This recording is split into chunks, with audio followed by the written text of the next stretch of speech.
Welcome back, ladies and gentlemen, continuing our discussion with Nasser. Now, recent news said that the head of the Israeli intelligence due to the failure that took place on October 7th and the slow response to the attacks that took place on Israel, but he stated that he wanted to stay in office up until for the first period of the war, and he thinks now is the time to step down. He will still be in office up until a replacement is found. But how does this change the situation within the Israeli administration? Does it weaken it? Is this the first of a series, maybe, resignations, the fall of a house of cards, if you may call it, or does it just makes the Israeli Prime Minister Benjamin Netanyahu more hot-headed about continuing with the war plan? This can be read if you want. First of all, the message here is what? The real message is a message that we learned a very, very long time ago. Assassination of President Kennedy.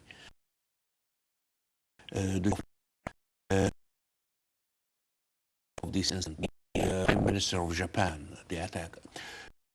There is no security system that is 100%, proof. Mm-hmm. Some are much better than others, but it does not exist a security system that you could actually create that system and make the whole thing collapse. Which means what in that context? It means something very simple. The solution, the Palestinian solution, can never be resolved with a security solution. It has to have a peaceful solution. It's as simple as that. It has been going, that conflict has been going now for almost 75 years. And, the number of deaths on both sides, and I think Egypt, when we had the peace treaty, we have actually, it was a very good speech written by Mohammed Hassanin Heikal that was delivered by the late President Sadat in the Israeli Knesset. It is time to stop the bleeding on both sides. Unless, put on aside for a second the perspective of Netanyahu and that he is an extreme right wing. But this problem has no security or military solution. This has to be resolved on a negotiation table and real negotiation. It has to be really resolved. It is not about running away with a piece of paper that you either never executed or it is not executable in the first place. We've seen Madrid, we've seen Oslo. It has both sides. Maybe, I'm a little bit idealistic in what I'm saying, but this is the real solution. And Egypt did that, okay? Egypt, we've been in wars with Israel since 1948, since it started. We came to a solution that we are celebrating, by the way, nowadays with the final control of Sinai on the 25th of April, with negotiation, with political and civilized ways of doing things. We recognized maybe early on in the game that wars will never solve it. All what's going to do, one time, one round, that side is going to kill a little bit more, the other round is going to kill. But everybody has a family, whether Israeli or Palestinian. Everybody has loved ones. We need to stop the bloodshed on both sides, because there will always be retaliation, maybe of different magnitudes. But we need really to come to a real solution. And I think the President Sisi has played a key role convincing the European communities. And we've seen the of this concept that the solution of this problem is never in security, never in sending more advanced weapons that will kill more people to Israel. The solution is for them to have a peaceful solution. The Palestinians said they are open to a two-state solution. They are open to have a country non-armed. So they are not a threat to Israel in any way, sort of form. And you know, it's up to the international community to push in that direction. Otherwise, this conflict, which is not the first one, it is probably the bloodiest one.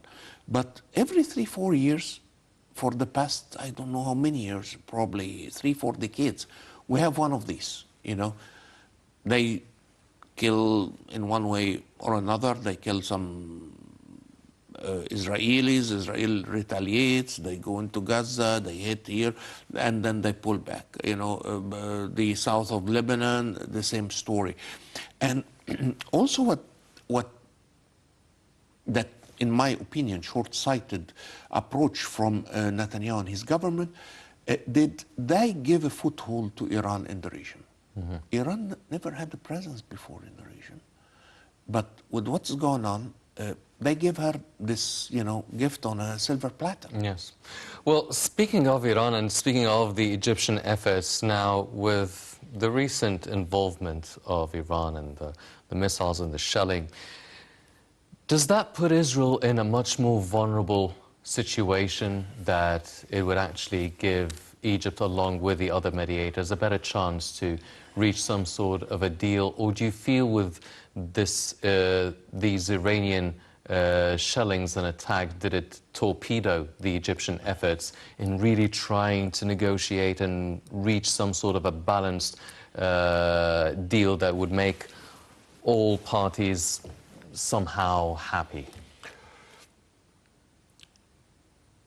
Well, to start with, I'm not sure if we should call this shelling or just a show, because if you send, I don't know, 300 drones and missiles, and you haven't even cut somebody's nail or a finger, then something is not right here, okay? Either that you know what you're doing, and you did that on purpose, so why did you do it? You know, is it just for propaganda and for internal consumption for your own, you know, to stabilize your own regime, or, you know, or that you didn't know what you're doing, which is going to be much worse. And you are have such poor control over your weaponry that actually you spend all this weaponry and you achieved absolutely nothing, a big fat zero. You literally did not hurt a cat in Israel. Not that I wanted them to hurt a cat, but I think this move, probably it was for local consumption, but if we look at on the scale and the context, I think it was very counterproductive. It fueled the fire of Netanyahu. It fueled his story that, you know, we're Israel, we're here in the middle of so many different countries that they want to throw us in the sea. And, you know, it gave him that lead in the dialogue, you know, once more, that, you know, we're being attacked. We need to be defended. We need your support. And I think this took us a couple of steps, or maybe even more, back from where President Sisi has almost convinced people to sign on the dotted line that the solution is the two-state solution. Okay? And Palestinians have every single right to live like any other people on the planet. I think it fired back. I don't think it achieved anything, neither militarily or otherwise, or politically. I think the only person or the only political gain was on the wrong side, that I hope that the Iranians did not aim to actually make him benefit from that. I think there was a lot of internal pressure in Iran that, you know, you keep talking your old talk but zero action. So he wanted to do some action. And what happened? He picked up a fight with Jordan. You know, Jordan, who's like, has a majority from a Palestinian order, including their queen. And, you know, this is the solution to the Palestinian problem. You pick up a fight with Jordan, you know, and a political issue. And what did you expect Jordan to do, you know, to let your missiles flying their airspaces without exerting any sovereignty, any control over the airspace? I mean, did you arrange anything with them? Did you coordinate with them? I think it was a unilateral decision. I think it was mostly show, propaganda, and mostly for their internal consumption, internal use. But the byproduct or the side effect of that I think it diluted the effort. It diluted the efforts. The President Sisi was taking and really got very advanced in this discussion, and the two-state solution was almost, you know, a fait accompli for most European leaders, which are very important in the direction. We saw the reaction of the South American leaders as well, especially Brazil. So I think it was not a good move by any calculation that has to do with the region or Gaza. Maybe they have a different agenda internally. That's their own business. Well, one final question, because we are out of time now. Do you feel that you kept saying that a diplomatic solution is the only way, a two-state solution with 1967 borders?